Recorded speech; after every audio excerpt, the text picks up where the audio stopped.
You made the final decision to move to Thailand. Was there something specific about Thailand that, allowed you to, say, let's go for it. This is good. This is where we're going to, live out the rest of our life. Yeah, I mean, the people. If you want to be right down to it, the people. Very close second is food, to me. And third now is the weather. But we had to experience it.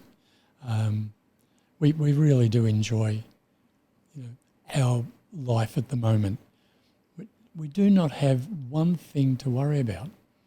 If we were home, we'd be thinking about what licenses have we got to pay, because we've got licenses for every damn thing.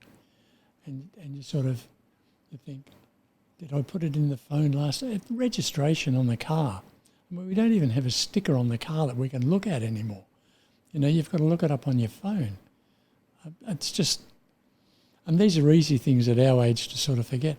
So all of the little bits and pieces, licenses for everything, taxes, your taxes got to be done, you've got to keep receipts for all this stuff. Here we think about nothing except, what are we going to do today? Have you decided where we'll go for dinner tonight? Now, a lot of people are going to say that's boring.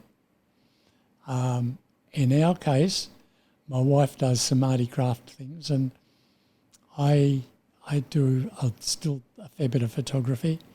But these days, I've sold all my gear. I sold it when I sold the house.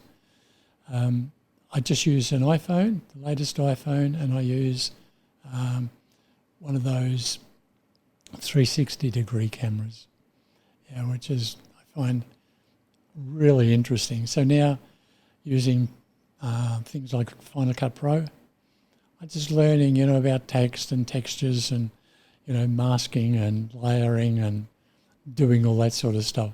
You were discussing in the early days in the 60s, you are coming from the media background, and there's actually some new documentaries out about Rupert Murdoch as well. Were you working directly with him? How close would you? Yeah, on the floor. Could you speak about that experience back then? Sure. What was going on in the media? Now we know his story. He went to the UK. There was, all it was much later. Yes.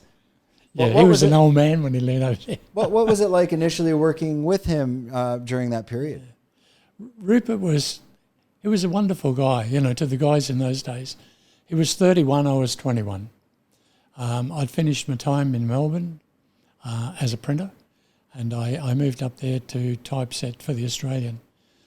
And Rupert would come in about 11 o'clock, and he'd be there until 11 at night every day. And he'd be beside you in the lunchroom. He'd go out and buy a case of beer, if it was the end of the week. Newspaper went out. And we used to print in Canberra. This is where it all started. Rupert was 31, and I believe, if my memory serves me, he said he had access to £12 million. And we went through that in the first year, setting up the Australian. But it was very difficult from Canberra because we'd finish at 11 o'clock, the paper, and then Rupert would organise for what we called flongs in those days. It was a cardboard mould, and he would fly them off to Adelaide, Melbourne, Sydney, and we would print the local edition for Canberra in Canberra.